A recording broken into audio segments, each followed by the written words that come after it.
Greetings to you from the Sagalo family in Portland, Oregon. Thank you for allowing me to share my tribute to a host of pioneers of the Wesleyan Church who now have graduated to glory.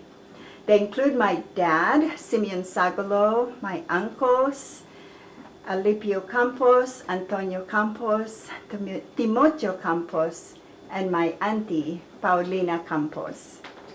In the passage of time, their character evolved in my eyes. They were trailblazers for the gospel in the Philippines. I remember the story of my uncle, Antonio, who worked on sugarcane plantation in United States. He became a follower of Jesus, and his life was transformed. This good news was too good for him to keep for himself.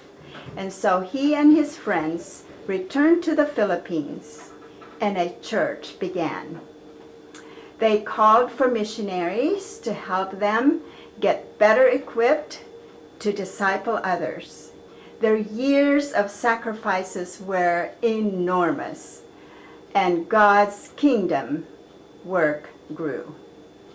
I remember my dad getting up early in the morning to go meet a missionary in the crossing in order to walk to a preaching point. And my mom, Maura, was just as much a part of pastoring because the church did not stop while Dad was away. Growing up, I felt that there was not a barrier these pioneers could not overcome in sharing the gospel. Now as an adult, I see their confidence came from the empowering of the Holy Spirit. After my third grade in Bacon Mountain Province, a handful of church members helped our family. There were 5 of us children. We walked through the mountains to San Francisco Sudipan. Some parts of the trail, they had to carry us children in order not to be eaten alive by the leeches. They gave us water from the springs and cooked our meals along the way. For Mom and Dad, there were no excuses not to follow God's lead. Their passion for God's work inspires me. And my growing up memory, I do not recall Dad and Mom saying their pastoring is hard. I remember, though, their joy in serving. They loved to let us sing choruses and hymns.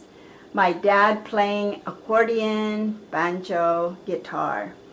To this day, this is one of our family's best time together, praising God with hymns and choruses.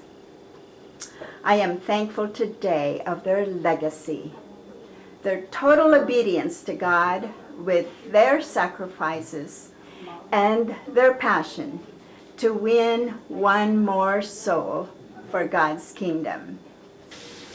God's grace, mercy, and blessing, all these compels me to respond in faith, to walk after their footsteps. May you also be compelled to carry on the work God has called us all to do. That the God these pioneers have served, the God they loved, is the same yesterday, today, and forever. Hebrews 13:8. Let us fix our eyes on Jesus, the author and finisher of our faith. Hebrews 12:2. Happy Thanksgiving from the Sagalo family. Bye-bye.